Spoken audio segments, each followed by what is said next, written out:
As much as Germany enjoys a reputation the world over for its precision engineering abilities, so too is Italy admired for its ability to design gorgeous masterpieces of exquisite beauty.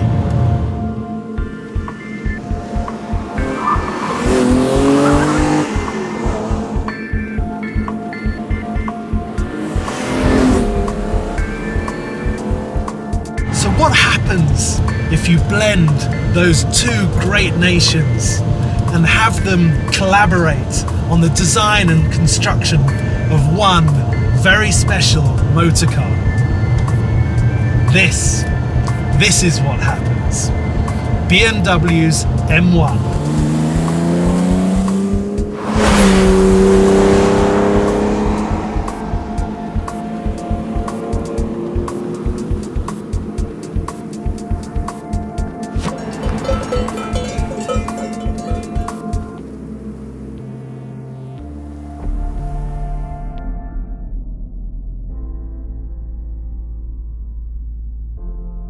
BMW, of course, were also no strangers to success on the racing circuits.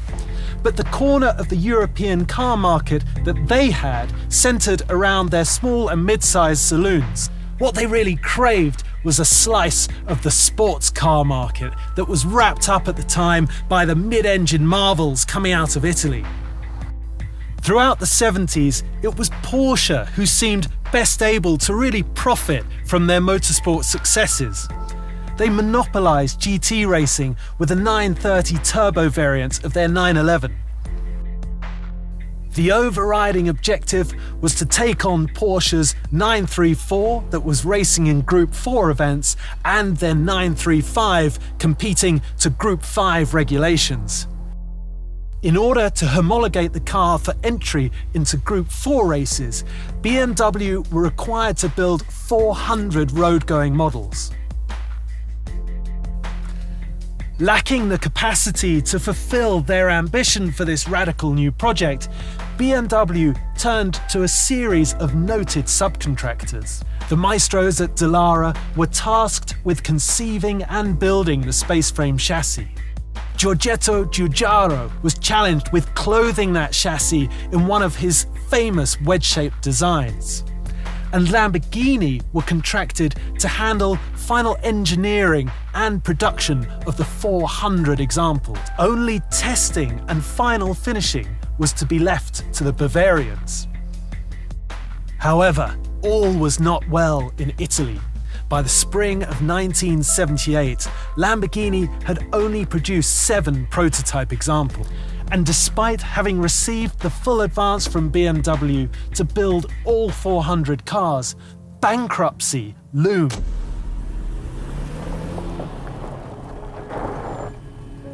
Desperate not to lose their investment and waste the potential of this exciting project, BMW reluctantly seized back control. Rumours abound that employees even had to break into Lamborghini's design studios to rescue critical drawings and bodywork moulds before the liquidators took them away and sold them for scrap. With the help of a small group of ex-Lamborghini employees who had set up a company specifically to see the design process through to the end, cars started rolling off the production line in 1979.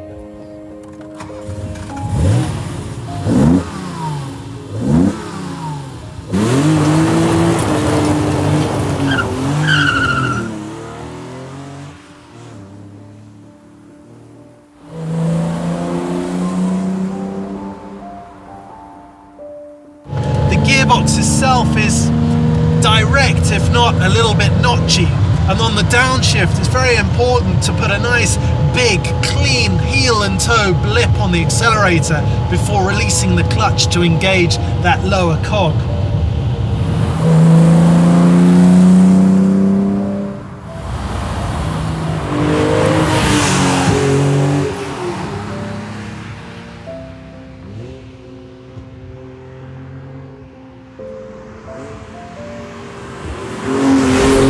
Even at low speed, this is a massively comfortable and quiet, relaxing space to be in. I'm sat low with perfect vision through the windscreen. I can just about make out the end of the bonnet. The gearbox is clearly designed with motorsport in mind.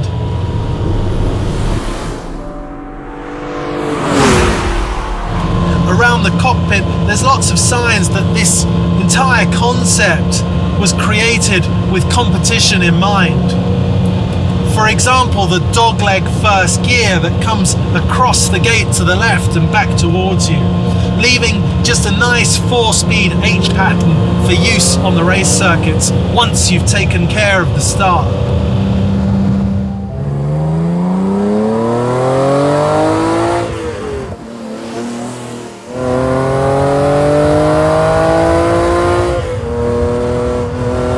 Homologation Special is fitted with a 3.5 litre straight 6 engine that pumps out about 277 brake horsepower.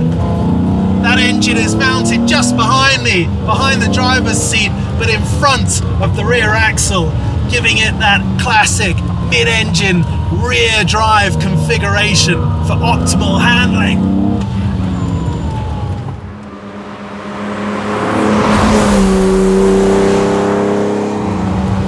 It's got a all-metal space frame chassis that is clad in plastic body panels.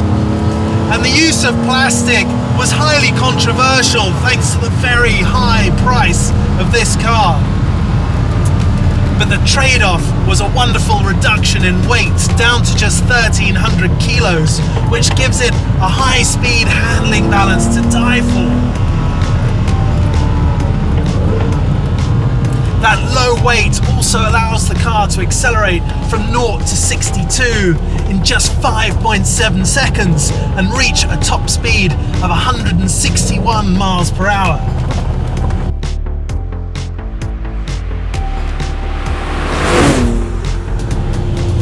This is a rare car. Just 453 examples were produced, and only 399 of those were road cars. The rest were racers.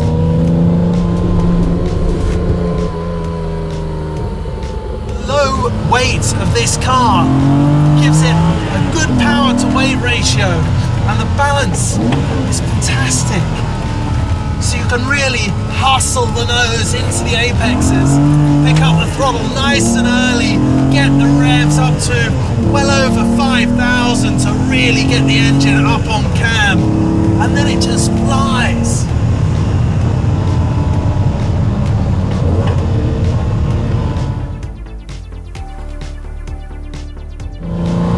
But when BMW were hastily reorganizing production of the M1, having been left in the lurch by Lamborghini, the FIA then moved the goalposts on them further by rewriting the regulations for Group 4 and Group 5 sports cars.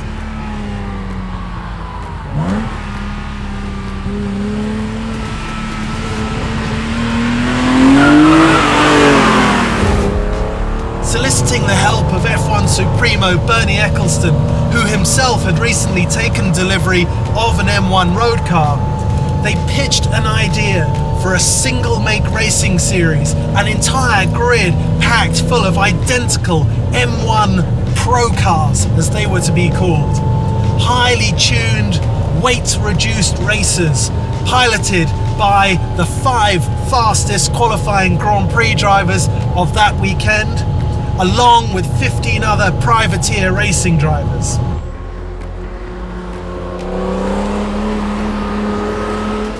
It was a simple yet highly effective concept. Oh, I love it. Sorry about that, I couldn't resist.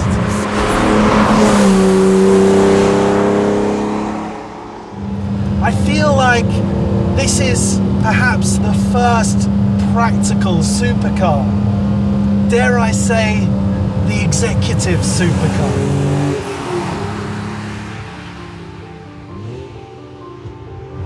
At low speed, it's quiet, comfortable, relatively practical.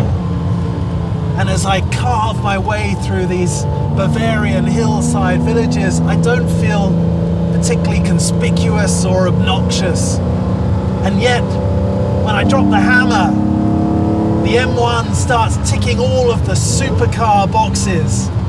Fantastic handling, nice acceleration, wonderful sound, and that wedge-shaped styling is quintessentially 70s supercar.